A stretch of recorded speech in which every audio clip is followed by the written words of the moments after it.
ದಾಸಿಪುತ್ರನಾಗಲಿ ವೇಶ್ಯಪುತ್ರನಾಗಲಿ ಶಿವದೀಕ್ಷೆಯಾದ ಬಳಿಕ ಸಾಕ್ಷಾತ್ ಶಿವನೆಂದು ವಂದಿಸಿ ಪೂಜಿಸಿ ಪಾದೋದಕ ಪ್ರಸಾದವ ಕೊಂಬುದೇ ಯೋಗ್ಯ. ಹೀಗಲ್ಲದೆ ಉದಾಸೀನ ಮಾಡಿ ಬಿಡುವವರಿಗೆ ಪಂಚಮಹಾ ಪಾತಕ ನರಕ ಕಾಣ ಕೂಡಲ ಸಂಗಮ ದೇವ ಬಸವಣ್ಣ. ನಿತ್ಯ ದ್ವಿತೀಯ BA, ಜ್ಯೋತಿ ಪ್ರಥಮ BA,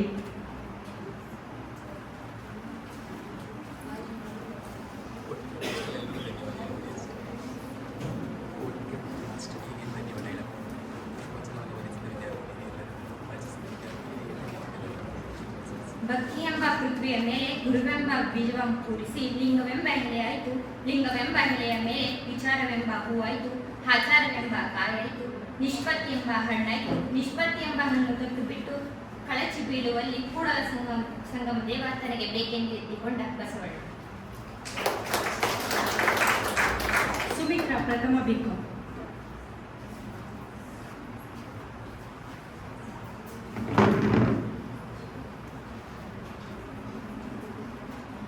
ಹಬ್ಬಕ್ಕೆ ತಂದ ಹರಕೆಯ ಕುರಿ ತೋರಣಕ್ಕೆ ತಂದ ತಳಿರಾಗಿ ಇತ್ತು. ಕೊಂದ ಎಂಬುದನ್ನರಿಯದೆ ಬೆಂದ ಉಳ್ಳವರೇ ಹುಟ್ಟಲಿದೆ. ಅದಂದೇ ಹುಟ್ಟಿತು, ಅದಂದೇ ಹೊಂದಿತು. ಕೊಂದ ಹುರುಳಿವರೆ ಕೂಡಲ ಸಂಘ ದೇವ ಬಸವಣ್ಣ. ಧಾನು ಪ್ರಥಮ BCom,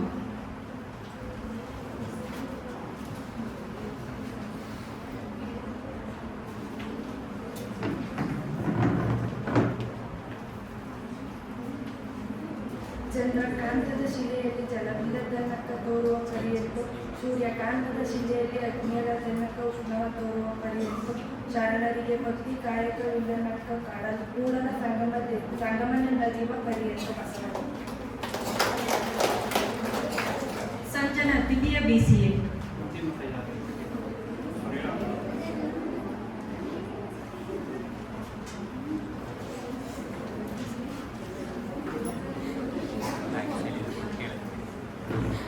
ದಯವಿಲ್ಲದ ಧರ್ಮ ಯಾವುದಯ್ಯ?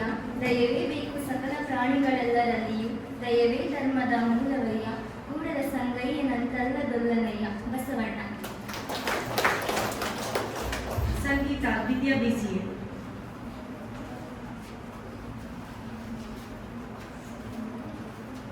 ನೂರ ತುದಿ ನೂರ ಕೇಳಿದಳೇನು, ಆಸೆ ಅರಿಯದು ರೋಷ ಬಿಡದು, ಮಜ್ಜನ ಕಿರಿದು ಫಲವೇನು, ಮಾತಿನಂತೆ ಮನವಿಲ್ಲದ ಜಾತಿದ ಡಂಬರ ನೋಡಿ ನಗುವ ನಮ್ಮ ಕೂಡಲ ಸಂಗಮ ದೇವ. ವನಿತಾ ದ್ವಿತೀಯ BCA,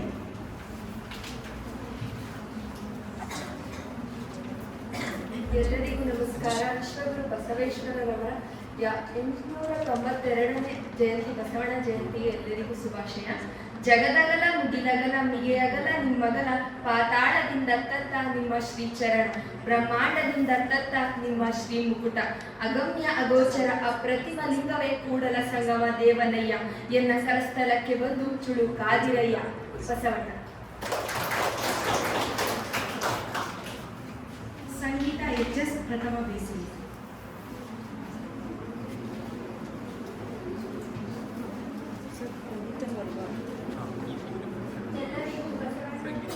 ಶ್ರೀ ವಿಶ್ವಗುರು ಬಸವಣ್ಣ ಜಯಂತಿಯ ಶುಭಾಶಯಗಳನ್ನು ಕೋರುತ್ತಾ, ಅಯ್ಯ ನಿನಗೆ ವಿಭೂತಿಯೇ ಕುಲದೈವ, ಅಯ್ಯ ನಿನಗೆ ವಿಭೂತಿಯೇ ಮನೆ ದೈವ, ಅಯ್ಯ ನಿನಗೆ ವಿಭೂತಿಯೇ ಸರ್ವ ಕಾರಣ, ಅಯ್ಯ ನಿನಗೆ ವಿಭೂತಿಯೇ ಸರ್ವಸ್ಥಿತಿ, ಅಯ್ಯ ನಿನಗೆ ವಿಭೂತಿಯೇ ಸರ್ವವಶ್ಯ, ಅಯ್ಯ ಕೂಡಲ ಚನ್ನ ಸಂಗಮ ದೇವ ಶ್ರೀ ಮಹಾವಿಭೂತಿ ಎಂಬುದು ಪರಂಜ್ಯೋತಿ ನಿವಾದಕರಾಗಿ ನಿನಗೆ ವಿಭೂತಿಯೇ ಸರ್ವಸಾಧನ ಬಸವಣ್ಣನವರು. ಸಹನ ಪ್ರಥಮ BCom,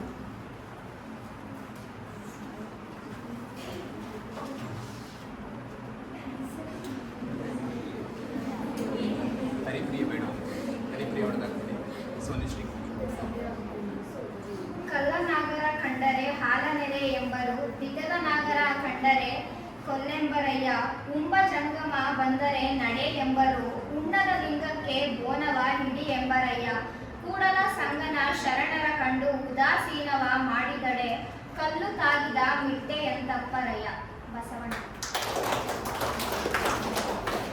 ಸೋನುಶ್ರೀ ದ್ವಿತೀಯ BCA,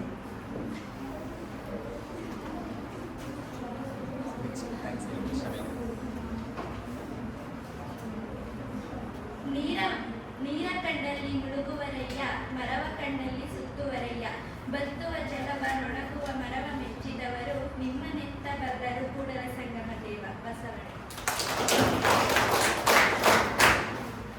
ವಚನವನ್ನು ವಾಚಿಸಿದ ಎಲ್ಲ ವಿದ್ಯಾರ್ಥಿನಿಯರಿಗೆ ಧನ್ಯವಾದಗಳು. ಈಗ ಈ ಕಾರ್ಯಕ್ರಮದ ಕುರಿತು ಮುಖ್ಯ ಅತಿಥಿಗಳಾಗಿ ಆಗಮಿಸಿರುವಂತಹ ಶ್ರೀ ವಚನಕುಮಾರ ಸ್ವಾಮಿ ಸರ್ ಅವರು ನಮ್ಮೆಲ್ಲರ ಕುರಿತು ತಮ್ಮ ಹಿತನುಡಿಗಳನ್ನು ನುಡಿಯಬೇಕಾಗಿ ವಿನಂತಿಸಿಕೊಳ್ಳುತ್ತೇವೆ.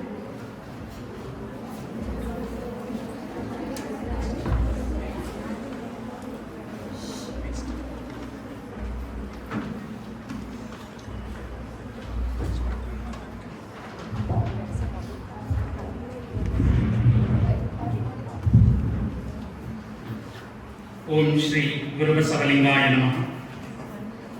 ಬಸವನ ಬೆಳಕೆ ಎಲ್ಲಾಡಿ ಬಂದೆ, ಭಾರತವೆಲ್ಲ ಸುತ್ತಾಡಿ ಬಂದೆ. ಬೆವರಿನ ಹನಿಯಲ್ಲಿ ಬೊಮ್ಮವ ತೋರಿಸಿ, ಕಾಯಕದಲ್ಲಿ ಕೈಲಾಸ ತೋರಿಸಿ, ವೃತ್ತಿಯ ಮುಖಕ್ಕೆ ಹೊಸ ಕಡೆ ಬರಿಸಿ, ಕಸುವಿನ ಕಿಳ್ಳೆಯ ಕಲಂಕ ಬಿಡಿಸಿ, ದುಡಿಮೆಯ ದೇವರ ದೇಗುಲದಲ್ಲಿ ನರ್ತಿಸಿ ಬಂದೆ, ಕೀರ್ತಿಸಿ ಬಂದೆ, ಬಸವನ ಬೆಳಕೆ ಎಲ್ಲಿಗೆ ಮುಂದೆ, ವಿಶ್ವವೆಲ್ಲವೂ ನನ್ನದೇ ಎಂದೆ. ಕನ್ನಡ ನಾಡಿನ ಹೆಸರಾಂತ ಕವಿಗಳಾದಂತಹ ಸಿದ್ದಯ್ಯ ಪುರಾಣಿಕರವರು ಸ್ಮರಿಸಿರುವಂತಹ ಈ ಒಂದು ಕವಿತೆಯನ್ನ ಸ್ಮರಿಸಿ ಈ ದಿನ ಕರ್ನಾಟಕದ ಸಾಂಸ್ಕೃತಿಕ ನಾಯಕ ವಿಶ್ವಗುರು ಬಸವಣ್ಣನವರ ಜಯಂತ್ಯುತ್ಸವವನ್ನು ಕರ್ನಾಟಕ ರಾಜ್ಯ ಅಕ್ಕಮಹಾದೇವಿ ಮಹಿಳಾ ವಿಶ್ವವಿದ್ಯಾನಿಲಯ ಪರಾವರಣ ಸ್ನಾತಕ ಮತ್ತು ಸ್ನಾತಕೋತ್ತರ ಅಧ್ಯಯನ ಮತ್ತು ಸಂಶೋಧನಾ ಕೇಂದ್ರ ಟಿ ಹೊಸೂರು ಕಾಲೋನಿ ಮಂಡ್ಯದಲ್ಲಿ ಆಯೋಜನೆಯಾಗಿದೆ. ಈ ಒಂದು ಕಾರ್ಯಕ್ರಮದಲ್ಲಿ ಅಧ್ಯಕ್ಷತೆಯನ್ನ ವಹಿಸಿ ನಮ್ಮನ್ನ ಈ ಒಂದು ಅಕ್ಕಮಹಾದೇವಿ ಮಹಿಳಾ ವಿವಿಗೆ ಬರಲು ಕಾರಣೀಭೂತರಾದಂತಹ ಪ್ರೊಫೆಸರ್ ಹೇಮಲತಾ ಎಚ್.ಎಂ. ಮೇಡಮ್ ರವರಿಗೆ ನಾನು ಶರಣಾರ್ಥಿಗಳನ್ನು ಸಮರ್ಪಿಸಿ, ಉದ್ಘಾಟನಾ ನುಡಿಗಳನ್ನು ನುಡಿದಂತಹ ರೂಪಕುಮಾರ ಸ್ವಾಮಿಯವರಿಗೂ ಶರಣಾರ್ಥಿಗಳನ್ನು ಸಮರ್ಪಿಸಿ, ಕಾರ್ಯಕ್ರಮವನ್ನು ಕಣ್ತುಂಬಿಕೊಳ್ಳುತ್ತಿರುವಂತಹ ಮನತುಂಬಿಕೊಳ್ಳುತ್ತಿರುವಂತಹ ತಮಗೆಲ್ಲರಿಗೂ ಕೂಡ ಭಕ್ತಿಪೂರ್ವಕ ಶರಣಾರ್ಥಿಗಳು. ಈಗಾಗಲೇ ಬಸವಣ್ಣನವರ ಬಗ್ಗೆ ಏನು ಹೇಳಬೇಕು ಎಲ್ಲ ಹೇಳಾಗಿದೆ. ಪ್ರಾಸ್ತಾವಿಕ ನುಡಿಯಲ್ಲಿ ನಮ್ಮ ರಮ್ಯ ಮೇಡಮ್ ಅವರು ತುಂಬಾ ವಿಸ್ತಾರವಾಗಿ ಬಸವಣ್ಣನವರ ಬಾಲ್ಯದಿಂದ ಐಕ್ಯದವರೆಗೆ ಹೇಳಿದ್ದಾರೆ. ಇನ್ನೇನು ಉಳಿದಿತ್ತು ಅದನ್ನ ರೂಪಕುಮಾರ ಸ್ವಾಮಿ ಅವರು ಕೂಡ ಹೇಳಿದ್ದಾರೆ. ನಾನು ಹೇಳಬೇಕಾಗಿರೋದು ಕೆಲವೇ ಮಾತುಗಳು ಮಾತ್ರ. ಕರ್ನಾಟಕದ ಗಾಂಧಿ ಅಂತ ಕರಿತೀವಿ ಹರ್ಡೇಕರ್ ಮಂಜಪ್ಪ ಅವರು. ಹರ್ಡೇಕರ್ ಮಂಜಪ್ಪ ಅವರು ಬಸವಣ್ಣನವರನ್ನ ಅಧ್ಯಯನ ಮಾಡಕ್ ಹೋಗ್ತಾರೆ. ಅಧ್ಯಯನ ಮಾಡಕ್ ಹೋದಾಗ ಅವರ ಒಂದು ವಚನ ಕಣ್ಣಿಗೆ ಬೀಳುತ್ತೆ ಹರ್ಡೇಕರ್ ಮಂಜಪ್ಪ ಅವರಿಗೆ. ಅದನ್ನ ಈಗಾಗಲೇ ನೀವು ವಾಚನವನ್ನ ನಮ್ಮ ವಿದ್ಯಾರ್ಥಿನಿ ವಾಚನ ಮಾಡಿದ್ದಾರೆ. ಆ ವಚನ ಯಾವುದೆಂದರೆ, ದಾಸಿ ಪುತ್ರನಾಗಲಿ ವೇಶ್ಯ ಪುತ್ರನಾಗಲಿ ಶಿವ ದೀಕ್ಷೆಯಾದ ಬಳಿಕ ಸಾಕ್ಷಾತ್ ಶಿವನೆಂದು ವಂದಿಸಿ ಪೂಜಿಸಿ ಪಾದೋದಕ ಪ್ರಸಾದ ಕೊಂಬುದು ಯೋಗ್ಯ. ಹೀಗಲ್ಲದೆ ಉದಾಸೀನವ ಮಾಡಿ ಬಿಡುವವರಿಗೆ ಪಂಚ ಮಹಾಪಾತಕ ನರಕ ಕಾಣ ಕೂಡಲ ಸಂಗಮ ದೇವ ಅನ್ನೋ ಒಂದು ವಚನವನ್ನ ಓದ್ತಾರೆ. ಓದಿದಾಗ ವಿಶ್ವಗುರು ಬಸವಣ್ಣನವರ ಸಂಪೂರ್ಣ ಜೀವನ ಚರಿತ್ರೆಯನ್ನು ತಿಳ್ಕೊಳ್ಬೇಕು ಅಂತ ಅನಿಸುತ್ತೆ.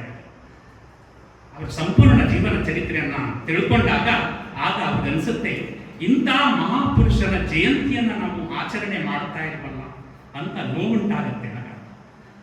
ಆಗ ಅವರ ನೋವನ್ನ ದಾವಣಗೆರೆಯಲ್ಲಿ ಇರುವಂತಹ ನಮ್ಮ ಚಿತ್ರದುರ್ಗ ಮುರುಘಾ ಮಠದ ಶಾಖಾ ಮಠ ಇರುತ್ತೆ. ಅಲ್ಲಿ ಮೃತ್ಯುಂಜಯ ಸ್ವಾಮಿಗಳವರ ಹತ್ರ ಅವರ ನೋವನ್ನು ತೋಡ್ಕೋತಾರೆ. ಇಂತಹ ಮಹಾಪುರುಷರನ್ನ ನಾವು ಒಂದು ಜಯಂತಿಯನ್ನ ಮಾಡಿ ಅವರ ಆದರ್ಶಗಳನ್ನ ಅವರ ವಚನಗಳನ್ನ ನಾವು ಅಧ್ಯಯನ ಮಾಡಿದ್ರೆ ನಮ್ಮ ಸಮಾಜದಲ್ಲಿ ಒಂದು ರೀತಿಯ ಮನದ ಮಲಿನ ಹೋಗುತ್ತೆ ಅಂತ ಹೇಳಿದಾಗ ಆಗ ಮೃತ್ಯುಂಜಯ ಸ್ವಾಮಿಗಳು ಮತ್ತು ಹರ್ಡೇಕರ್ ಮಂಜಪ್ಪ ಅವರು ಸೇರಿ 1913ರಲ್ಲಿ ಮೊಟ್ಟ ಮೊದಲ ಬಸವ ಜಯಂತಿಯನ್ನ ಕರ್ನಾಟಕದಲ್ಲಿ, ಅದು ದಾವಣಗೆರೆಯಲ್ಲಿ ಆಚರಣೆ ಮಾಡ್ತಾರೆ. ಅಲ್ಲಿಂದ ಬಸವ ಜಯಂತಿ ಕಾರ್ಯಕ್ರಮ ಪ್ರಾರಂಭ ಆಗುತ್ತೆ. ಯಾಕೆ ಬಸವಣ್ಣವರ ಜಯಂತಿಯನ್ನ ಆ ರೀತಿ ಆಚರಣೆಯನ್ನು ಮಾಡುವುದು? ಇವತ್ತು ನಮ್ಮ ಬಸವಣ್ಣನವರ ಬಂದು ಹೋಗಿದ್ದಾರೆ ನಮ್ಮಲ್ಲಿ. ಅನೇಕ ಶರಣರು ಬಂದಿದ್ದಾರೆ, ಅನೇಕ ದಾಸರು ಬಂದಿದ್ದಾರೆ, ಅನೇಕ ದಾರ್ಶನಿಕ ವ್ಯಕ್ತಿಗಳು ಬಂದು ಹೋಗಿದ್ದಾರೆ. ಅದಕ್ಕೆ ಬಸವಣ್ಣವರನ್ನೇ ಯಾಕೆ ಸಾಂಸ್ಕೃತಿಕ ನಾಯಕ ಅಂತ ಕರೀತಾರೆ ಅಂದ್ರೆ, ಬಸವಣ್ಣನವರು ಪ್ರತಿಪಾದಿಸಿದಂತಹ ಜಾತಿ ಮತ್ತು ವರ್ಗರಹಿತ ಸಮಾಜ, ಅವರು ಸಮಾಜಕ್ಕೆ ಕೊಟ್ಟಂತಹ ಕಾಯಕ ಮತ್ತು ದಾಸೋಹತತ್ವ ಮತ್ತು ಅವರು ಮನುಕುಲಕ್ಕೆ ನೀಡಿದಂತಹ ಸಂದೇಶಗಳು ಸರ್ವಕಾಲಕ್ಕೂ ಕೂಡ ದಾರಿದೀಪ ಆಗಿರುವಂತದನ್ನ ಮನಗೊಂಡು ಅವರನ್ನ ಕರ್ನಾಟಕ ಸರ್ಕಾರ ಸಾಂಸ್ಕೃತಿಕ ನಾಯಕ ಅಂತ ಘೋಷಣೆ ಮಾಡಿದೆ. ಬಹುರೂಪಿ ಚೌಡಯ್ಯ ಅಂತ ಬರ್ತಾರೆ, 12ನೇ ಶತಮಾನದಲ್ಲಿ ಬಸವಣ್ಣನವರ ಸಮಕಾಲೀನರವರು. ಅವರು ಅನೇಕ ವಚನಗಳಲ್ಲಿ ಬಸವಣ್ಣನಿಂದ ಬದುಕಿತಿ ಲೋಕವೆಲ್ಲ ಅನ್ನೋ ಒಂದು ವಾಕ್ಯವನ್ನ ಉದ್ಧಾರವನ್ನ ಮಾಡ್ತಾರೆ. ಯಾಕೆ ಆ ವಾಕ್ಯವನ್ನು ಉದ್ಧಾರ ಮಾಡ್ತಾರೆ ಅಂದ್ರೆ, ನಾನು ಅದನ್ನ ಅಧ್ಯಯನ ಮಾಡಿದ ಪ್ರಕಾರ 12ನೇ ಶತಮಾನದವರೆಗೆ ಒಂದು ಆಶೀರ್ವಾದ ವಾಕ್ಯ ಇರುತ್ತೆ. ಏನು ಆಶೀರ್ವಾದ ವಾಕ್ಯ ಅಂದ್ರೆ, ಸಕಲ ಸರ್ವೇ ಜನಾ ಸುಖಿನೋ ಭವಂತು, ಇದು ಆಶೀರ್ವಾದ ವಾಕ್ಯವಾಗಿರುತ್ತೆ.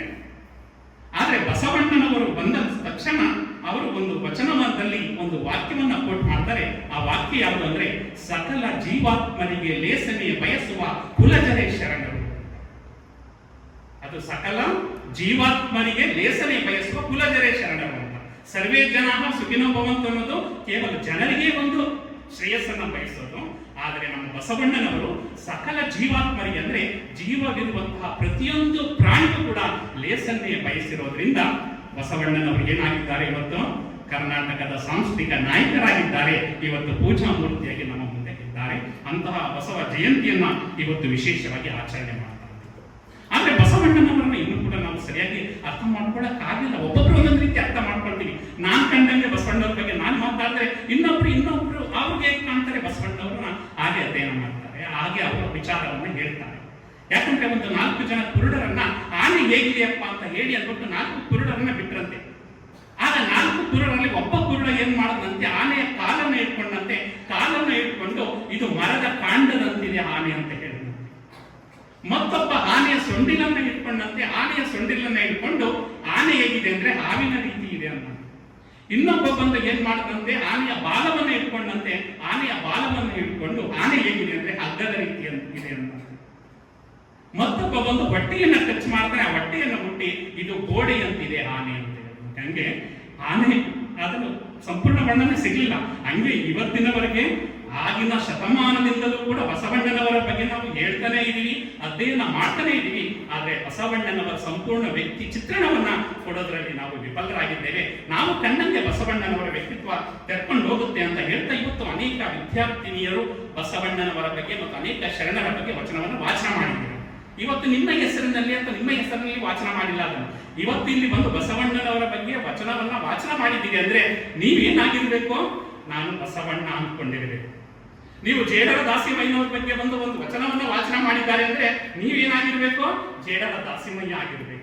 ಅಥವಾ ಅಕ್ಕ ಮಹಾದೇವಿಯವರ ಒಂದು ವಚನವನ್ನ ವಾಚನ ಮಾಡಿದ್ದೀರಿ ಅಂದ್ರೆ ನೀವು ಅಕ್ಕ ಮಹಾದೇವಿ ಆಗಿರ್ಬೇಕು. ಆ ರೀತಿ ಆದಾಗ ಮಾತ್ರ ಸಾರ್ಥಕ ರೂಪ ಪಡೆಯುತ್ತೆ. ನಾವು ಕೇವಲ ಜ್ಞಾನದ ದೃಷ್ಟಿಯಿಂದ ಅದನ್ನ ವಾಚನ ಮಾಡೋದಲ್ಲ, ಅದನ್ನ ಅನ್ವಯಿಕ ದೃಷ್ಟಿಯಿಂದ ವಾಚನ ಮಾಡಬೇಕು. ಅದಕ್ಕೆ ನಮ್ಮ ಮಡಿವಾಳ ಮಾಚಿದೇವರು ಒಂದು ವಚನವನ್ನ ಕೋಟ್ ಮಾಡ್ತಾರೆ. ಅದು ಇದಕ್ಕೆ ಅನ್ವಯಕ್ಕೆ ಅನುಕೂಲ ಆಗುತ್ತೆ. ಉದಾಸೀನ ಮಾಡಿದರೆಂದು ಬೆಂಬೀಳದಿರು ಅಯ್ಯ ಬಸವಣ್ಣ, ಎನ್ನ ಕಾಯದೊಳಗೆ ನಿನ್ನ ಕಾಯ ಅಡಗಿತ್ತು ಬಸವಣ್ಣ, ಎನ್ನ ಜೀವದೊಳಗೆ ನಿನ್ನ ಜೀವ ಅಡಗಿತ್ತು ಬಸವಣ್ಣ, ಎನ್ನ ಭಾವದೊಳಗೆ ನಿನ್ನ ಭಾವ ಅಡಗಿತ್ತು ಬಸವಣ್ಣ, ಎನ್ನ ಕರಣ ನಿನ್ನ ಕರಣ ಬಸವಣ್ಣ, ಆನು ನೀನಾದ ಕಾರಣ ರೂಪಿಂಗೆ ಕೇಳುಂಟು ನಿರೂಪು ಕರ್ಪುರ ಅಗ್ನಿ ಬಸವಣ್ಣ, ಚಿಂತಿಸುವರೇ ದೇವರ ದೇವ ಕಲಿದೇವ ಅಂತ ಅದ್ಭುತವಾದ ವಚನವನ್ನ ಕೊಡ್ತಾರೆ. ನಿನ್ನ ಕಾಯ ನನ್ನ ಕಾಯದೊಳಗೆ ಅಡಗಿದೆ, ನಿನ್ನ ಜೀವ ನನ್ನ ಜೀವದೊಳಗಿದೆ, ನಿನ್ನ ಭಾವ ನನ್ನ ಭಾವದೊಳಗಿದೆ ಅಂತ ಹೇಳಿ ಅದನ್ನ ಹೇಳ್ತಾರೆ. ಹಾಗೆ ನಾವು ಇಲ್ಲಿ ಬಂದು ಬಸವಣ್ಣನವರ ವಚನವನ್ನು ಹೇಳ್ತಾ ಇದ್ದೀವಿ ಅಂದ್ರೆ ನಾವೇ ಬಸವಣ್ಣವರು ಆಗಬೇಕು, ನಾವೇ ಅಕ್ಕ ಮಹಾದೇವಿಯವರು ಆಗಬೇಕು. ಆದಾಗ ಮಾತ್ರ ಈ ಒಂದು ಕಾರ್ಯಕ್ರಮಕ್ಕೆ ಅರ್ಥ ಬರುತ್ತೆ ಅಂತ ಹೇಳ್ತಾ, ಯಾಕೆ ಬಸವಣ್ಣನವರನ್ನ ಅಷ್ಟೊಂದು ನೆನ್ಕೊಳ್ತಾರೆ, ಅಷ್ಟೊಂದು ಸ್ಮರಿಸ್ತಾರೆ ಅಂದ್ರೆ ಅವರು ಪ್ರತಿಯೊಬ್ಬರನ್ನು ಕೂಡ ಗೌರವಿಸಿದರು.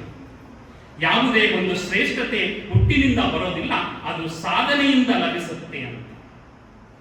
ಅದುವರೆಗೆ ರಚಿಸಲ್ಪಟ್ಟ ರಾಮಾಯಣ ಮತ್ತು ಮಹಾಭಾರತ ಅನೇಕ ಕೃತಿಗಳಲ್ಲಿ ಬರುವಂತಹ ಪಾತ್ರಗಳನ್ನೇ ಅವರು ಗುರಿ ಮಾಡಿಕೊಂಡು ಅದನ್ನೇ ವಚನದಲ್ಲಿ ಬಳಸಿಕೊಂಡು ಹೇಗೆ ಸಾಧನೆಯಿಂದ ಲಭಿಸುತ್ತೆ ಅನ್ನೋದನ್ನ ಅನೇಕ ವಚನಗಳಲ್ಲಿ ಅವರು ಕೋಟ್ ಮಾಡ್ತಾರೆ. ಅದಕ್ಕೆ ತುಂಬಾ ಕೊಡುವಂತಹ ವಚನ ಎಲ್ಲರೂ ಒಂದೇ ಅಂತ. ಸಾಧನೆ ಅನ್ನೋದು ಜಾತಿಯಿಂದ ಬರೋದಲ್ಲ, ಕುಲದಿಂದ ಬರೋದಲ್ಲ, ಅದು ಯಾವುದರಿಂದ ಬರುವಂಥದ್ದು? ಸಾಧನೆಯಿಂದ ಬರುವಂಥದ್ದು, ನಾವು ಅಭ್ಯಾಸದಿಂದ ಬರುವಂಥದ್ದು ಅನ್ನೋದನ್ನ ಅದಕ್ಕೆ ಅವರು ಕೋಟ್ ಮಾಡುವಂತಹ ವಚನ. ವ್ಯಾಸ ಗೋವಿತಿಯ ಮಗ, ಮಾರ್ಕಂಡೇಯ ಮಾತಂಗಿಯ ಮಗ, ಮಂಡೋದರಿ ಕಪ್ಪೆಯ ಮಗಳು, ಕುಲವ ನರಸಿದಿರಿಂಬೋ, ಕುಲದಿಂದ ಮುನ್ನೇನಾದಿರಿಂಬೋ, ಸಾಕ್ಷಾತ್ ಅಗಸ್ತ ಕಪಿಲ, ದುರ್ವಾಸ ಮುಚ್ಚಿಗ, ಕಶ್ಯಪ ಕಮ್ಮಾರ, ಕೌಂಡಿನ್ಯನೆಂಬ ಋಷಿ, ಮೂರು ಭುವನವನರಿಯದೆ ನಾವಿದ ಕಾಣಿಬೋ, ನಮ್ಮ ಕೂಡಲ ಸಂಗನ ವಚನವಿಂತೆಂದುದು, ಸ್ವಪಚೋಪಿಯಾದರೇನು ಶಿವಭಕ್ತನೇ ಕುಲಜಂಬು. ಎಂತಹ ಅದ್ಭುತವಾದ ವಚನ. ಈ ವಚನವನ್ನು ನಾವು ಅರ್ಥ ಮಾಡ್ಕೊಂಡು ಬಿಟ್ರೆ ಬಸವಣ್ಣನವರ ಸಂಪೂರ್ಣ ವ್ಯಕ್ತಿತ್ವ ನಮಗೆ ಪರಿಚಯ ಆಗುತ್ತೆ. ಅವ್ರು ಹೇಳ್ತಾರೆ, ಯಾವುದನ್ನು ಕೂಡ ಜಾತಿಯಿಂದ ಹಳೆಯೋದು ಬೇಡ, ಸಾಧನೆಯಿಂದ ಹಳೆಯಿರಿ ಅನ್ನೋದನ್ನ ಅಲ್ಲಿ ಹೇಳ್ತಾರೆ. ಯಾರು? ಗೋವಿತಿ ಅಂದ್ರೆ ವ್ಯಾಸ, ಮಹಾಭಾರತವನ್ನ ಬರೆದಂತಹ ವ್ಯಾಸ ಗೋವಿತಿಯ ಮಗ. ಗೋವಿತೆ ಅಂದ್ರೆ ಬೆಸ್ತರು, ಮೀನನ್ನ ಹಿಡಿಯುವಂತಹ ಬೆಸ್ತರ ಮಗ ಅವರು. ಅವರು ಸಾಧನೆಯಿಂದ ಇವತ್ತು ಎಲ್ಲರೂ ಕೂಡ ಆ ವ್ಯಾಸನ ಮಹಾಭಾರತವನ್ನ ಓದಿ ವ್ಯಾಸನನ್ನ ಕೊಂಡಾಡ್ತಾ ಇದ್ದಾರೆ. ಮಾತಂಗಿಯವರು ಒಬ್ಬರು ಚಾಂಡಾಲ ಸ್ತ್ರೀಯ ಮಗ, ಆದ್ರೆ ಅವರನ್ನ ಮಾತಂಗಿಯನ್ನ ತುಂಬಾ ಕೊಂಡಾಡ್ತಾ ಇದ್ದಾರೆ. ಮಾತಂಗಿಯ ಮಗ ಯಾರು? ಮಾರ್ಕಂಡೇಯನನ್ನ ಮಾತಂಗಿಯ ಮಗ ನಮಗೆ ಕೊಂಡಾಡ್ತಾ ಇದ್ದಾರೆ. ಒಬ್ಬೊಬ್ಬರು ಕೂಡ ಒಂದೊಂದು ವಿಶೇಷವಾದಂತಹ ಕುಲದಿಂದ ಹುಟ್ಟಿದ್ರು ಕೂಡ ಅವರು ಸಾಧನೆಯಿಂದ ಅವರು ನಮ್ಮ ಇಂದು ಜನಮನ್ನಣೆಯನ್ನು ಪಡೆದಿದ್ದಾರೆ. ಅವರನ್ನು ಇಂದಿಗೂ ಕೂಡ ನಾವು ಜ್ಞಾನದ ದೃಷ್ಟಿಯಿಂದ ಅಧ್ಯಯನ ಮಾಡ್ತಾ ಇದ್ದೇವೆ. ಆದ್ದರಿಂದ ಪ್ರತಿಯೊಬ್ಬರನ್ನು ಕೂಡ ಕುಲದಿಂದ ಆಳೋದು ಬೇಡ, ಸಾಧನೆಯಿಂದ ಆಳಿರಿ ಅಂತ ಹೇಳ್ತಾರೆ. ಅದನ್ನು ನಾವು ಜೀವನದಲ್ಲಿ ಅಳವಡಿಸ್ಕೊಳ್ಬೇಕು ಅಂತ ಹೇಳ್ತಾ, ನಾವು ಏನಾದ್ರೂ ನಿಧಿ ಸಿಕ್ಕಿದಾಗ ಏನ್ ಮಾಡ್ತೀವಿ? ಏನಾದ್ರೂ 1 ಲಕ್ಷನೋ 1 ಕೋಟಿನೋ ನಮ್ಗೆ ಹಣ ಸಿಕ್ಬಿಡ್ತು ಅಂದ್ರೆ ಏನ್ ಮಾಡ್ತೀವಿ? ಸಂಬಂಧವನ್ನ ಕಳ್ಕೊಂಡು ಬಿಡ್ತೀವಿ. ನಮ್ಗೆ ಅಹಂ ಅನ್ನೋದು ನೆತ್ತಿಗೆ ಏರ್ಬಿಡುತ್ತೆ ಅಲ್ಲ. ಆದ್ರೆ ಪ್ರಾಣಿ ಪಕ್ಷಿಗಳಿಗೆ ಏನಾದ್ರೂ ಸಿಕ್ಕಿದ್ರೆ ಅವೇನ್ ಮಾಡ್ತವೆ? ಸಂಬಂಧ ಹೆಚ್ಚಾಗುತ್ತೆ. ಅದಕ್ಕೆ ನೀವೇ ಉದಾಹರಿಸಿದಂತಹ ವಚನ, ಕಾಗೆ ಒಂದಗುಳ ಕಂಡರೆ ಕರೆಯದೆ ತನ್ನ ಬಳಗವನ್ನು, ಕೋಳಿ ಒಂದು ಕುಟುಕ ಕಂಡರೆ ಕೂಗಿ ಕರೆಯದೆ ತನ್ನ ಕುಲವನೆಲ್ಲವ, ಶಿವ ಭಕ್ತನಾಗಿ ಭಕ್ತ ಪಕ್ಷವಿಲ್ಲದಿದ್ದಡೆ ಕಾಗೆ ಕೋಳಿಯಿಂದ ಕರಕಷ್ಟ ಕೂಡಲ ಸಂಗಮ ದೇವ ಅಂತ. ನಾವೇನಾದ್ರೂ ನಿಧಿ ಸಿಕ್ಬಿಟ್ರೆ ಏನ್ ಮಾಡ್ತೀವಿ? ಯಾರ ಸಂಬಂಧನೂ ಬೇಡ, ಏನು ಬೇಡ, ಹೋಗಿ ನಾವು ಒಳ್ಳೆ ಮನೆಯನ್ನ ಕಟ್ಕೊಂಡು ಇಟ್ಬಿಡ್ತೀವಿ ಅಲ್ಲ. ಅದಕ್ಕೆ ವಚನಗಳನ್ನ ಅಧ್ಯಯನ ಮಾಡಿದ್ರೆ ಕಷ್ಟವನ್ನು ಕೂಡ ಒಂದೇ ರೀತಿ ಸ್ವೀಕರಿಸ್ತೀವಿ, ಸುಖವನ್ನು ಕೂಡ ಒಂದೇ ರೀತಿ ಸ್ವೀಕರಿಸ್ತೀವಿ, ನೋವನ್ನು ಕೂಡ ಒಂದೇ ರೀತಿ ಸ್ವೀಕರಿಸ್ತೀವಿ ಅನ್ನೋದಕ್ಕೆ ಒಂದು ದೃಷ್ಟಾಂತ ಈ ಸಂದರ್ಭದಲ್ಲಿ ನೆನಪಿಗೆ ಬರುತ್ತೆ. ಒಬ್ಬ ವ್ಯಕ್ತಿ ಇರ್ತಾನೆ, ವ್ಯಕ್ತಿಗೆ ಕೋಟಿ ರೂಪಾಯಿ ಲಾಟ್ರಿ ಹೊಡೆದ್ಬಿಡ್ತಾರೆ. ಆದ್ರೆ ಅವನಿಗೆ ತುಂಬಾ ಹಾರ್ಟ್ ಅಟ್ಯಾಕ್ ಆಗೋ ಸಂಭವ ಇರುತ್ತೆ. ಅದಕ್ಕೆ ಯಾವುದನ್ನೇ ಸುಖ ಆಗಿ ಸಂತೋಷ ಆಗಲಿ ತಡ್ಕೊಳ್ಳೋ ಶಕ್ತಿ ಇಲ್ಲ ಅಂತ ಒಂದ್ಸಲ ಡಾಕ್ಟರ್ ಹೇಳಿರ್ತಾರೆ ಅವನಿಗೆ ಆಸ್ಪತ್ರೆಗೆ ಸೇರಿಸಿದಾಗ. ಆಗ ಅವನಿಗೆ ಗೊತ್ತಾಗಲ್ಲ, ಅವರ ಮನೆಯವ್ರಿಗೆ ಗೊತ್ತಾಗುತ್ತೆ 1 ಕೋಟಿ ಲಾಟ್ರಿ ಹೊಡೆದಿದೆ ಅಂತ. ಈಗ ಏನಾದ್ರೂ ನಿಮಗೆ 1 ಕೋಟಿ ಲಾಟ್ರಿ ಹೊಡೆದಿದೆ ಅಂದ್ರೆ ಅವ್ನು ಏನಾಗುತ್ತೆ? ಹಾರ್ಟ್ ಅಟ್ಯಾಕ್ ಆಗ್ಬಿಡುತ್ತೆ, ಆ ಸಂಭವ ಇರುತ್ತೆ ಅಂತ ಹೇಳಿ ಏನ್ ಮಾಡ್ತಾರೆ? ಒಬ್ಬರ ಗುರುಗಳ ಹತ್ರ ಹೋಗಿ ಇವನಿಗೆ 1 ಕೋಟಿ ಲಾಟ್ರಿ ಹೊಡೆದಿದೆ ಅಂತ ನಿಧಾನವಾಗಿ ಹೇಳೋಣ ಅಂತ ಹೇಳಿ ಏನ್ ಮಾಡ್ತಾರೆ? ಅವನನ್ನ ಕರ್ಕೊಂಡು ಗುರುಗಳ ಹತ್ರ ಹೋಗ್ತಾರೆ. ಗುರುಗಳನ್ನೇ ಮತ್ತೆ ಹೇಳಿರ್ತಾರೆ, ನೋಡಿ ಗುರುಗಳೇ, ಇವನಿಗೆ ಸುಖ ಆಗ್ಲಿ ಸಂತೋಷ ಆಗ್ಲಿ ತಕ್ಷಣ ಹೇಳ್ಬಿಟ್ರೆ ಇವನಿಗೆ ಹೃದಯಾಘಾತ ಆಗುವ ಸಂಭವ ಇದೆ, ದಯಮಾಡಿ ಅವನಿಗೆ ಕೂರಿಸಿ ನಿಧಾನವಾಗಿ ಹೇಳಿ ಅಂದಾಗ ಅವರನ್ನು ಕೂರಿಸ್ಕೊತಾರೆ. ಕೂರಿಸ್ಕೊಂಡು, ನೋಡಪ್ಪ, ನಿನ್ಗೇನಾದ್ರೂ 5 ಲಕ್ಷ ಲಾಟ್ರಿ ಬಂದ್ರೆ ಏನ್ ಮಾಡ್ತೀಯ ಅಂದಾಗ, ಹಾಗೆ 2-3 ಲಕ್ಷ ಸಾಲ ಮಾಡಿದ್ದೀನಿ ಗುರುಗಳೇ, ಸಾಲ ತೀರಿಸ್ಕೊಂಡು ಉತ್ತಮವಾದ ಜೀವನವನ್ನ ನಿರ್ವಹಣೆ ಮಾಡ್ತೀನಿ. 10 ಲಕ್ಷ ಲಾಟ್ರಿ ಹೊಡೆದ್ರೆ ಏನ್ ಮಾಡ್ತೀಯ ಅಂದಾಗ, 10 ಲಕ್ಷ ಲಾಟ್ರಿ ಹೊಡೆದ್ರೆ ಸಾಲವನ್ನ ತೀರಿಸ್ಕೊಟ್ಟು 1 ಮನೆ ಕಟ್ಕೋತೀನಿ. ಏನಾದ್ರೂ 50 ಲಕ್ಷ ಲಾಟ್ರಿ ಹೊಡೆದ್ರೆ ಸಾಲ ತೀರಿಸಿ ಮನೆ ಕಟ್ಸಿ 1-2-3 ಎಕರೆ ಜಮೀನ್ ತಗೊಳ್ತೀನಿ ಗುರುಗಳೇ ಅಂತ. ಕೊನೆಗೆ ಹೇಳ್ತಾರೆ, ಸಮಾಧಾನವಾಗಿ ಕೇಳು, ನಿನ್ಗೇನಾದ್ರೂ 1 ಕೋಟಿ ಲಾಟ್ರಿ ಹೊಡೆದ್ರೆ ಏನ್ ಮಾಡ್ತೀರ ಗುರುಗಳೇ ಅಂದ ತಕ್ಷಣ, 1 ಕೋಟಿ ಲಾಟ್ರಿ ಹೊಡೆದ್ರೆ 50 ಲಕ್ಷ ನಾನು ಇಟ್ಕೊತೀನಿ ಗುರುಗಳೇ, 50 ಲಕ್ಷ ನಿಮ್ಗೆ ಕೊಡ್ತೀನಿ ಅಂದ ತಕ್ಷಣ ಗುರುಗಳಿಗೆ ಹಾರ್ಟ್ ಅಟ್ಯಾಕ್ ಆಗುತ್ತೆ. ಅಂದ್ರೆ ಯಾರಿಂದ ನಾವು ಸಮಾಧಾನವನ್ನ ಕೇಳಕ್ ಹೋಗ್ತೀವಿ, ಯಾರಿಂದ ನಾವು ಶಾಂತಿಯನ್ನ ಬಯಸಕ್ಕೆ ಹೋಗ್ತೀವಿ, ಅವರೇ ಆ ಸಮಾಧಾನವನ್ನ ಮತ್ತು ಶಾಂತಿಯನ್ನ ತಡೆದುಕೊಳ್ಳುವಂತಹ ಶಕ್ತಿ ಇಲ್ಲ. ಆದ್ರೆ ನಾವು ವಚನ ಸಾಹಿತ್ಯವನ್ನ ಅಧ್ಯಯನ ಮಾಡಿದಾಗ ಆ ಶಾಂತಿ ನೆಮ್ಮದಿ ನಮ್ಗೆ ಸಿಗುತ್ತೆ ಅಂತ ಹೇಳ್ತಾ, ಯಾವುದೇ ಸರ್ಕಾರಿ ಅಧಿಕಾರಿಗಳಾಗ್ಬೋದು ಅಥವಾ ಸರ್ಕಾರದ ಸೇವೆಯನ್ನು ಸಲ್ಲಿಸುತ್ತಿರುವಂತಹ ಮಂತ್ರಿಗಳಾಗ್ಬೋದು, ಅವರೆಲ್ಲರಿಗೂ ಕೂಡ ನಮ್ಮ ಬಸವಣ್ಣನವರ ವಚನ ಏನಾಗಿದೆ? ಮಾದರಿಯಾಗಿದೆ. ಅವರು ಬಸವಣ್ಣನವರು ಮಂತ್ರಿಯಾಗಿ, ಬಸವಣ್ಣನವರು ಬಿಜ್ಜಳನ ಆಸ್ಥಾನದಲ್ಲಿ ಭಂಡಾರ ಮಂತ್ರಿಯಾಗಿ ಗೊತ್ತಿದೆ ನಿಮಗೆ. ಆ ಜೀವನ ಚರಿತ್ರೆಯನ್ನ ಹೇಳ್ತಾ ಹೋದ್ರೆ 1 ಗಂಟೆ ಮೇಡಮ್ 25 ನಿಮಿಷ ಸಮಯ ಕೊಟ್ಟಿದ್ದಾರೆ. ಯಾಕಂದ್ರೆ ಅಷ್ಟೇ ನಿಮಿಷದಲ್ಲಿ ನನ್ನ ಉಪನ್ಯಾಸಕ್ಕೆ ಕೂಡ ವಿರಾಮವನ್ನೇ ಹೇಳ್ತೇನೆ. ಆ ಟೈಮಲ್ಲಿ ಅವ್ರು ಹೇಳ್ತಾರೆ, ಒನ್ನಿನೊಳ ಒಂದೊರೆಯ ಸೀರೆಯೊಳ ಒಂದೆಳೆಯ ಇಂದಿಂಗೆ ನಾಡಿಂಗೆ ಬೇಕೆಂದ ನಾದಡೆ ನಿಮ್ಮಾಣೆ ನಿಮ್ಮ ಪ್ರಮತರಾಣೆ ನಿಮ್ಮ ಶರಣರಿಗಲ್ಲದೆ ಮತ್ತೊಂದನರಿಯೇ ಕೂಡಲ ಸಂಗಮ ದೇವ ಅಂತ. ಒನ್ನಿನಲ್ಲಿ ಒಂದು ಚೂರನ್ನಾಗ್ಲಿ ಸೀರೆಯಲ್ಲಿ ಒಂದು ಎಳೆಯನ್ನಾಗ್ಲಿ ನಾನು ತಗೊಳ್ಳೋದಿಲ್ಲ. ಅಸಂಗ್ರಹ ತತ್ವವನ್ನ ಅವರು ಪ್ರತಿಪಾದಿಸ್ತಾರೆ. ಯಾವುದೇ ಸಂಗ್ರಹ ತತ್ವಕ್ಕೆ ಅವರು ಏನ್ ಮಾಡ್ತಾರೆ, ವಿರಾಮವನ್ನ ಹೇಳುವಂತಹ ಈ ವಚನ ಯಾವುದೇ ನಮ್ಮ ಸರ್ಕಾರಿ ಅಧಿಕಾರಿಗಳಿಗಾಗ್ಬೋದು ಅಥವಾ ಮಂತ್ರಿಗಳಿಗಾಗ್ಬೋದು ಇದು ಒಂದು ಪಾಠವಾಗಿದೆ ಅಂತ ಹೇಳ್ತಾ, ನಮ್ಮಲ್ಲಿ ಏನಾಗ್ತಿದೀವಿ, ಒಂದು ಮೂಢನಂಬಿಕೆಗಳ ದಾಸರಾಗ್ತಾ ಇದ್ದೀವಿ. ಆ ಮೂಢನಂಬಿಕೆಗಳನ್ನು ಹೋಗಲಾಡಿಸಿ ವೈಚಾರಿಕತೆಯನ್ನು ಬೆಳೆಸೋದಕ್ಕೆ ಬಸವಣ್ಣನವರ ಅನೇಕ ವಚನಗಳು ನಮಗೆ ದಾರಿದೀಪ ಆಗಿದೆ. ನಮ್ಮಲ್ಲಿಯೇ ಸಾಕಷ್ಟು ದೋಷಗಳಿದ್ರೂ ಕೂಡ ಬೇರೆಯವರ ಹತ್ರ ನಾವು ದೋಷಗಳನ್ನು ಹುಡುಕೊಂಡು ಹೋಗ್ತಾ ಇದ್ದೀವಿ. ಅದಕ್ಕೆ ಅವರು ಹೇಳ್ತಾರೆ, ಆವಾಡಿಗನು ಮೂಕೊರತಿಯು ತನ್ನ ಕೈಯಲ್ಲಿ ಹಾವು, ಮಗನ ಮದುವೆಗೆ ಶಕುನವ ನೋಡ ಹೋದಾಗ ಇದಿರಲ್ಲೊಬ್ಬ ಮೂಕೊರತಿಯ ಆವಾಡಿಗನ ಕಂಡು ಶಕುನ ಹೊಲ್ಲೆಂಬ ಚದುರನ ನೋಡ, ತನ್ನ ಸತಿ ಮೂಕೊರತಿ ತನ್ನ ಕೈಯಲ್ಲಿ ಹಾವು, ತಾನು ಮೂಕೊರೆಯ ತನ್ನ ಭಿನ್ನವನರಿಯದೆ ಅನ್ನರನೆಂಬ ಪುಣ್ಯನೇನೆಂಬೆ ಕೂಡಲ ಸಂಗಮ ದೇವ. ಅವನು ಮೂಕೊರೆಯ, ಅವನ ಹೆಂಡತಿಯನ್ನು ಮೂಕೊರತಿ ಮೂಕೊರೆಯ ಅಂತ ಮೂಗಿಲ್ಲ ಅಂತ. ಅವರ ಕೈಯಲ್ಲಿ ಏನಿದೆ, ಆವಿ. ಇದು ಒಂದು ರೀತಿ ಅಪಶಕುನ ಅಂತ ಹೇಳ್ತಾರೆ ಕೆಲವರು. ಅವ್ರ ಕೈಯಲ್ಲೇ ಹಾವಿಡ್ಕೊಂಡು ಅವರಲ್ಲೇ ಮೂಗಿಲ್ಲದೆ ಇರುವಂತವ್ರು ಹೋಗ್ತಾ ಇದ್ದಾರೆ. ಯಾರಿಗೆ? ಅವನ ಮಗನ ಮದುವೆಗೆ ಶಕುನವ ಕೇಳೋದಿಕ್ಕೆ, ಅವನಿಗೆ ಶಾಸ್ತ್ರನ ಜ್ಯೋತಿಷನ ಕೇಳಕ್ ಹೋಗ್ತಾ ಇದ್ದಾರೆ. ಹೋಗುವಾಗ ಎದುರುಗಡೆ ಮತ್ತೊಬ್ಬ ಮೂಕೊರತಿ ಹಾವಿಡ್ಕೊಂಡು ಬಂದ್ಬಿಡ್ತಾರೆ. ಅಯ್ಯೋ ಮೂಕೊರೆಯ ಅಪಶಕುನ ಆಗೋಯ್ತು ಅಂತ ಹೋಗುವಂತ ಚದುರನ್ನ ನೋಡು. ಆ ರೀತಿ ಆಗಿದ್ದೇವೆ ನಾವು. ಅದಕ್ಕೆ ನಮ್ಮಲ್ಲೇ ಅನೇಕ ದೋಷಗಳನ್ನ ಇಟ್ಕೊಂಡು ಬೇರೆಯವರಲ್ಲಿ ದೋಷವನ್ನ ಹುಡುಕ್ತಾ ಇದೀವಲ್ಲ, ಅದನ್ನ ದಯಮಾಡಿ ನಾವು ಹೋಗ್ಲಾಡಿಸ್ಕೊಳ್ಬೇಕು ಅನ್ನೋದನ್ನ ಈ ಒಂದು ವಚನದ ಮುಖಾಂತರ ಹೇಳ್ತಾ ಇದ್ದಾನೆ. ಅತಿಯಾದ ಆಸೆ ಆಗ್ಬೋದು, ಹಣ ಸಂಪಾದನೆ ಆಗ್ಬೋದು, ಅನ್ಯ ಮಾರ್ಗದಿಂದ ನಾವು ಸಂಪಾದನೆಯನ್ನ ಮಾಡೋದಕ್ಕೆ ಹೋಗ್ತಾ ಇದ್ದೀವಿ. ಆದ್ರೆ ಹೋಗಿ ಏನಾಗ್ತಾ ಇದೀವಿ, ಅನೇಕ ಸಂಪಾದನೆಯನ್ನ ವಿಶೇಷ ರೀತಿಯಲ್ಲಿ ಮಾಡಿ ಇನ್ಕಮ್ ಟ್ಯಾಕ್ಸ್ ಅವರಿಂದ ರೈಡ್ ಆಗ್ತಾ ಇದೀವಿ. ಅದಕ್ಕೆ ವಿಶೇಷವಾದಂತಹ ವಚನ, ಅದಕ್ಕೂ ವಚನ ಇದೆ. ಬಂಡವ ತುಂಬಿದ ಬಳಿಕ ಸುಂಕವ ತೆತ್ತಲ್ಲದೆ ಹೋಗಬಾರದು, ಕಳ್ಳ ನಾಣ್ಯ ಸಲುಗೆಗೆ ತಲ್ಲದು, ಕಳ್ಳ ನಾಣ್ಯವ ಸಲಲಿಯರಯ್ಯ, ಭಕ್ತಿ ಎಂಬ ಬಂಡಕ್ಕೆ ಜಂಗಮವೇ ಸುಂಕಿಗ ಕೂಡಲ ಸಂಗಮ ದೇವ ಅಲ್ವಾ. ಯಾಕಂದ್ರೆ ಎಂತಹ ವಚನಗಳನ್ನು ನೀವು ವಚನ ಅರ್ಥ ಹೇಳೋಕ್ಕಾಗಲ್ಲ. ಅರ್ಥ ಹೇಳೋಕ್ಕಾದ್ರೆ ತುಂಬಾ ಸಮಯ ಇರುತ್ತೆ, ಮತ್ತೆ ವಚನ ಹೇಳಿದ ತಕ್ಷಣ ಅರ್ಥ ಆಗುತ್ತೆ ಅಂತ ಅನ್ಕೊಂಡಿದ್ದೀನಿ. ಯಾಕಂದ್ರೆ ನೀವೆಲ್ಲ ಪದವಿ ವಿದ್ಯಾರ್ಥಿಗಳು ಅಲ್ಲ. ಪದವಿ ವಿದ್ಯಾರ್ಥಿಗಳಿದ್ರಿಂದ ಇದಕ್ಕೆ ಅರ್ಥ ಬೇಕಾಗಿಲ್ಲ ಅಂತ ಸರ್ಕಾರದ ಕಣ್ಣು ತಪ್ಪಿಸಿ ನಾವು ಹಣ ಉಳಿಸ್ಕೊಳ್ಳೋಕೆ ಹೋಗ್ಬೋದು. ಆದ್ರೆ ಯಾರ ತಪ್ಪಿಸಿ ಹೋಗೋದಕ್ಕಾಗೋದಿಲ್ಲ, ಕೂಡಲ ಸಂಗಮ ದೇವರ ಕಣ್ಣು ತಪ್ಪಿಸಿ ನಾವೇನು ಮಾಡೋಕ್ಕಾಗಲ್ಲ ಅಲ್ವಾ. ನಾವು ಏನೋ ಲೆಕ್ಚರರ್ ತಪ್ಪಿ ನಾವು ಆಟ ಆಡಬಹುದು, ನಿಮ್ಮ ತಂದೆ ತಾಯಿಗಳು ತಪ್ಪಿ ಆಟ ಆಡಿಸ್ಬೋದು. ಆದ್ರೆ ಯಾರು ತಪ್ಪಿ ಆಟ ಆಡಕ್ಕಾಗಲ್ಲ? ಧರಣಿಯ ಮೇಲೊಂದು ಗಿರಿದಪ್ಪ ಅಂಗಡಿಯ ನೆಕ್ಕಿ ಹರದ ಕುಳ್ಳಿರುದ ನಮ್ಮ ಮಹಾದೇವ ಸಟ್ಟಿ, ಒಮ್ಮನವಾದಡೆ ಒಡನೆ ನುಡಿವನು, ಇಮ್ಮನವಾದಡೆ ನುಡಿಯನು, ಕಾಣಿಯ ಸೋಲ ಅರ್ಧ ಗಾಣಿಯಲ್ಲೆಲ್ಲ ಜಾಣ ನೋಡುವ ನಮ್ಮ ಕೂಡಲ ಸಂಗಮ ದೇವ. ಅಲ್ಲಿ ಅಂಗಡಿ ಇಟ್ಕೊಂಡು ಕೊಡ್ತಿದ್ದಾನೆ ಯಾರು? ಮಹಾದೇವ. ಆ ಮಹಾದೇವನ ಕಣ್ಣು ತಪ್ಪಿಸಿ ನಾವು ಏನು ಮಾಡಕ್ಕಾಗೋದಿಲ್ಲ.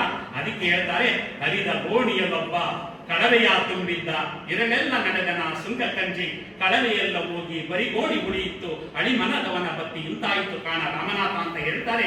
ಹಾಗೆ ನಾವು ಬೆಳಿಗ್ಗೆ ಟೈಮ್ ಹೋಗ್ಬೇಕಾದ್ರೆ ಟ್ಯಾಕ್ಸ್ ಕಟ್ಟಬೇಕಾಗುತ್ತೆ ಅಂತ ರಾತ್ರಿ ಎಲ್ಲ ನಡ್ಕೊಂಡು ಹೋಗ್ತಾನೆ. ಕಳವೆ ಅಂದ್ರೆ ಭತ್ತವನ್ನು ತುಂಬಿಕೊಂಡು ನಡ್ಕೊಂಡು ಹೋಗ್ತಾ ಇದ್ದಾನೆ. ಆದ್ರೆ ಭತ್ತದ ಚೀಲ ಏನಾಗಿತ್ತು? ತೂತಿತ್ತು. ರಾತ್ರಿಯಲ್ಲಿ ಗೊತ್ತಾಗ್ಲಿಲ್ಲ. ನಿಗದಿತ ಗುರಿ ತಲುಪ್ತಾನೆ, ಆದ್ರೆ ಅದು ಕಳವೆ ಎಲ್ಲ ಹೋಗಿ ಬರೀ ಗೋಣಿ ಚೀಲ ಉಳಿದಿರುತ್ತೆ. ಆ ರೀತಿ ಅಡಿಮನದವನ ಭಕ್ತಿ ಇಂತಾಯಿತು ಅಂತ ರಾಮನಾಥ ಅಂತ ಹೇಳ್ತಾರೆ.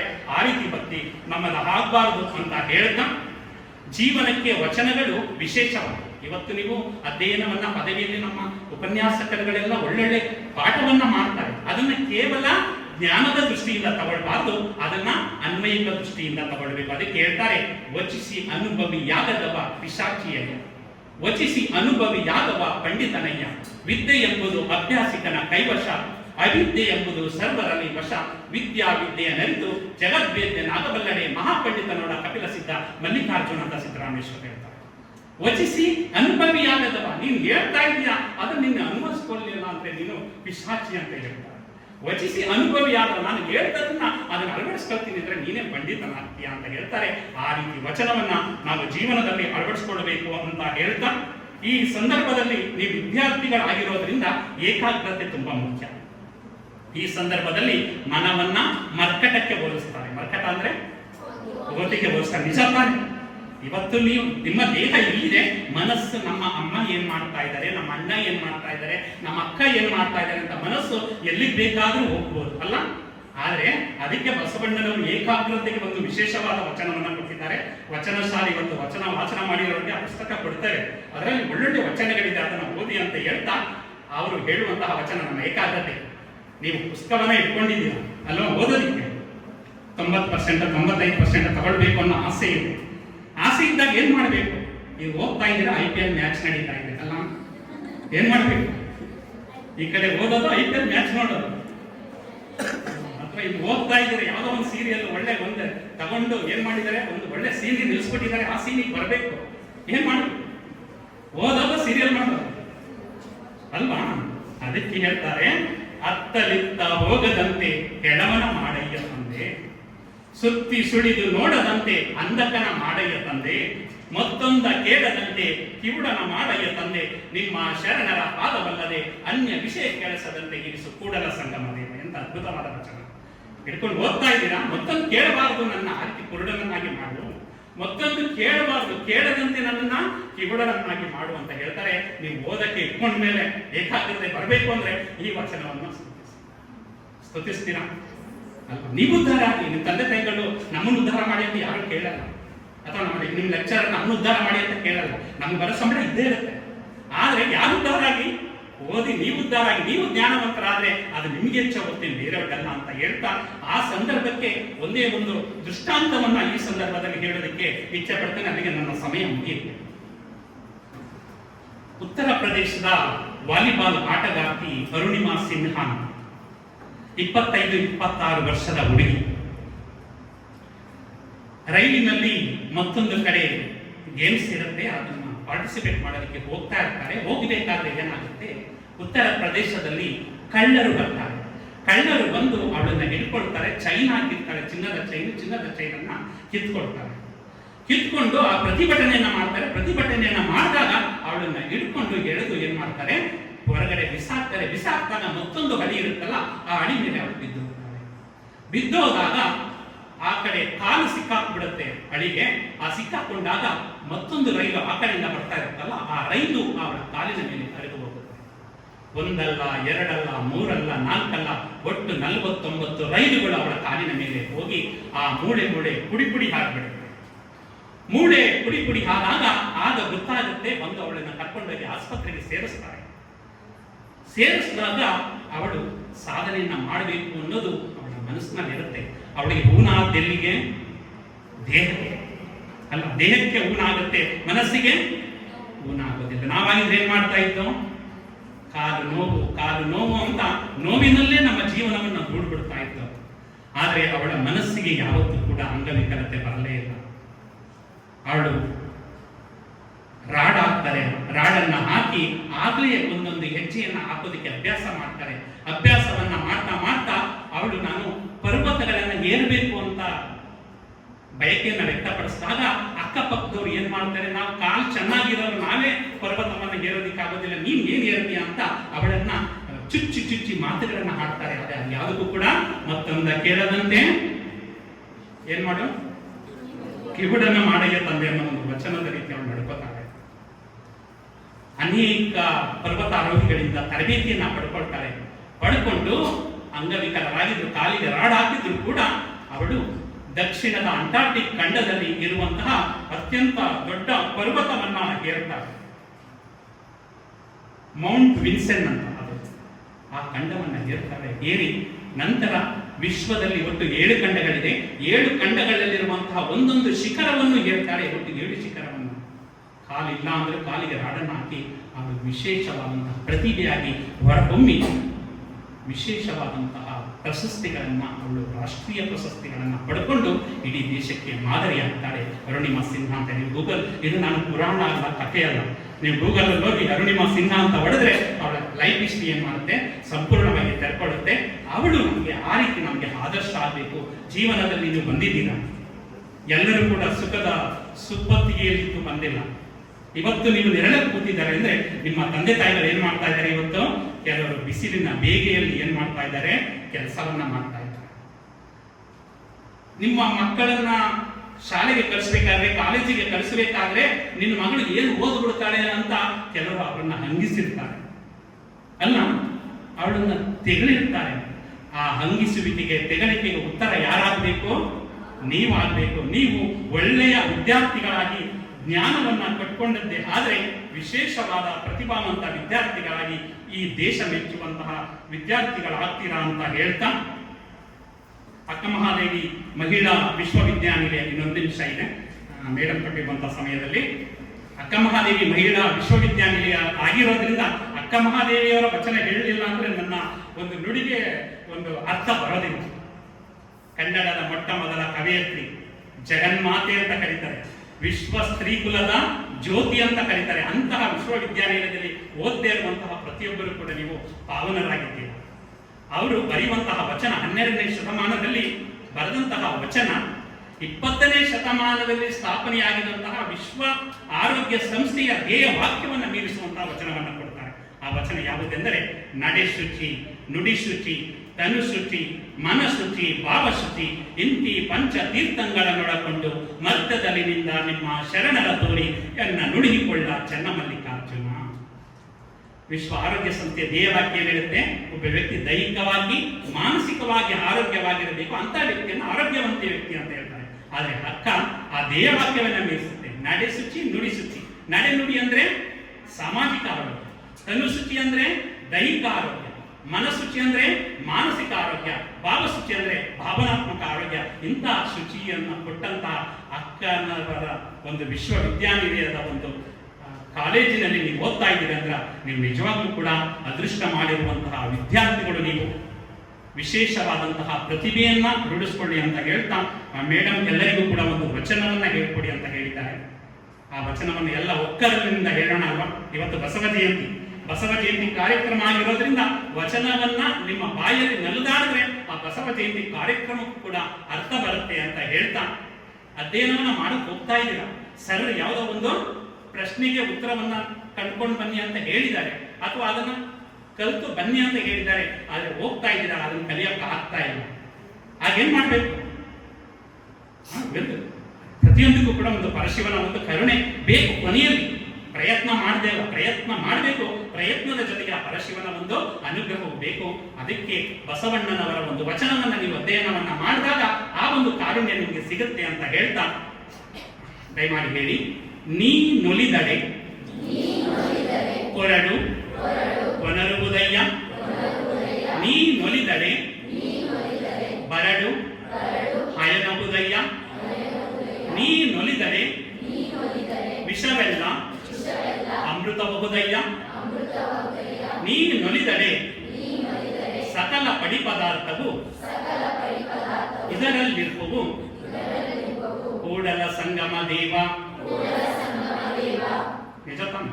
ನೀ ನೋಡಿದರೆ ಕೊರಡು ಕೊನಿರುತ್ತೆ ಅಲ್ವಾ?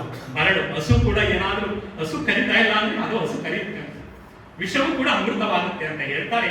ಆ ವಚನವನ್ನ ಹೇಳಿ ನೀವು ಅಧ್ಯಯನಕ್ಕೆ ತೊಡಗಿಕೊಳ್ಳಿ. ಕಬ್ಬಿಣದ ಕಡಲೆಯೂ ಕೂಡ ಏನಾಗುತ್ತೆ, ಕರಗಿ ಏನಾಗುತ್ತೆ, ಕಡಲೆ ಬೀಜ ಆಗುತ್ತೆ ಅಂತ ಹೇಳ್ತಾರೆ. ಆ ರೀತಿಯ ಒಂದು ವಿಶ್ವವಿದ್ಯಾನಿಲಯದಲ್ಲಿ ನೀವು ಓದ್ತಾ ಇದ್ದೀರಾ.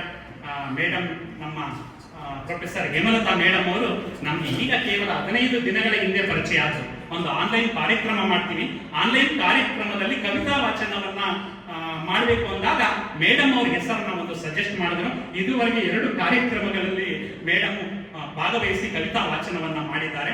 ವಿಶೇಷವಾದಂತಹ ಪ್ರತಿಭಾವಂತ ಮೇಡಮ್ ಇರುವಂತಹ ಕಾಲೇಜಲ್ಲಿ ನಾವು ಬಸವ ಜಯಂತಿ ಕಾರ್ಯಕ್ರಮದಲ್ಲಿ ಬಸವಣ್ಣನವರ ಬಗ್ಗೆ ಮಾತನಾಡುವಂತಹ ಅವಕಾಶ ಸಿಗ್ತಲ್ಲ, ಅದು ಕೂಡ ನಮಗೆ ಸಂತೋಷ ಅಂತ ಹೇಳ್ತಾ, ಮೇಡಮ್ ಅವರು ಪರಿಚಯ ಆದ ತಕ್ಷಣ ನಮ್ಮಲ್ಲಿ ಒಂದು ಬಸವ ಜಯಂತಿ ಕಾರ್ಯಕ್ರಮ ನಡೀತಾ ಇದೆ, 9ನೇ ತಾರೀಕು ಬರಬೇಕು ಅಂತ ಹೇಳಿದ್ರು. ಖಂಡಿತ ಮೇಡಮ್ ಬರ್ತೀವಿ ಅಂತ ಹೇಳಿ ಅವರು ನಮ್ಮ ಮೈಸೂರಿಂದ ಮಂಡ್ಯದವರೆಗೆ ಕರ್ಕೊ ಬಂದಿದ್ದಾರೆ. ಮೇಲೆ ಬಿಸಿಲಿನ ತಾಪ ಹೆಚ್ಚಾಗಿದೆ ಅಲ್ವಾ? ಇನ್ನೇನು 1:30 ಆಯಿತು, ಹೊಟ್ಟೆಯ ತಾಪವೂ ಕೂಡ ಹೆಚ್ಚಾಗಿದೆ. ನನ್ನ ಮಾತಿನ ತಾಪ ಇನ್ನೂ ಹೆಚ್ಚಾಗಬಾರ್ದು ಅಂತ ಹೇಳಿ ಅದಕ್ಕೂ ಕೂಡ ಒಂದು ವಚನವನ್ನು ರಚಿಸಿಬಿಟ್ಟಿದ್ದಾರೆ. ಹಸಿವಿನ ಬಗ್ಗೆ ಶರಣರು ರಚನೆ ಮಾಡದೆ ಕ್ಷೇತ್ರ ವಚನಗಳು ಯಾವುವಿಲ್ಲ.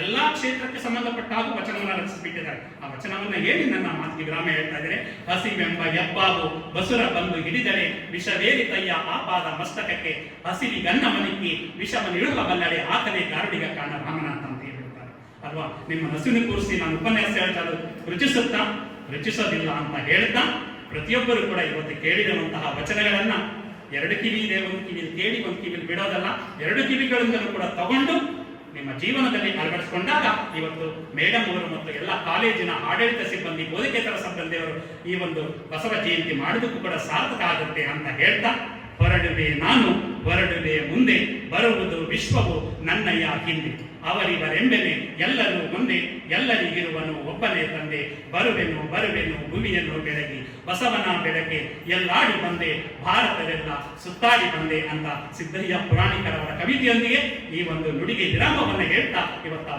ಬಸವನ ಬೆಳಕು ಇಡೀ ವಿಶ್ವದಾದ್ಯಂತ ಪ್ರಚುರ ಆಗ್ತಾ ಇದೆ. ಅಂತಹ ಬಸವ ಬೆಳಕಿನಲ್ಲಿ ಬೆಳಗುವಂತಹ ವಿದ್ಯಾರ್ಥಿನಿಯರು ನೀವಾಗಿ ಅಂತ ಹೇಳ್ತಾ ಈ ಒಂದು ಕಾರ್ಯಕ್ರಮದಲ್ಲಿ ಕರೆಸು ನಮ್ಮನ್ನು ನುಡಿದ ಅವಕಾಶ ಮಾಡಿಕೊಟ್ಟಂತಹ ಪ್ರೊಫೆಸರ್ ಹೇಮಲತಾ ಮೇಡಮ್ ಅವರಿಗೆ, ಸಾವಧಾನದಿಂದ ಕೇಳಿದಂತಹ ಎಲ್ಲ ಉಪನ್ಯಾಸಕ ಬಂಧುಗಳಿಗೆ ಮತ್ತು ಬೋಧಕೇತರ ಸಿಬ್ಬಂದಿಯವರಿಗೆ, ನೆಚ್ಚಿನ ವಿದ್ಯಾರ್ಥಿಗಳಿಗೆ ಶರಣಾರ್ಥಿಗಳನ್ನು ಸಮರ್ಪಿಸಿ ನನ್ನ ಒಂದೆರಡು ನುಡಿಗೆ ವಿರಾಮವನ್ನು ಹೇಳ್ತಾ ಇದ್ದೇನೆ. ಜೈ ಬಸವ, ಜೈ ಶರಣ.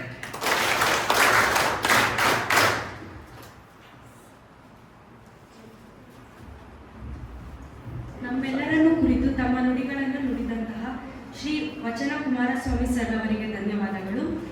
ಈಗ ಕಾರ್ಯಕ್ರಮದಲ್ಲಿ ವಚನಗಳನ್ನು ವಾಚನ ಮಾಡಲು ಬರುತ್ತಿದ್ದಾರೆ ವಿದ್ಯಾರ್ಥಿನಿಯರು. ಕೃತಿಕಾ ವಿದ್ಯಾ ಬೇಸಿಗೆ.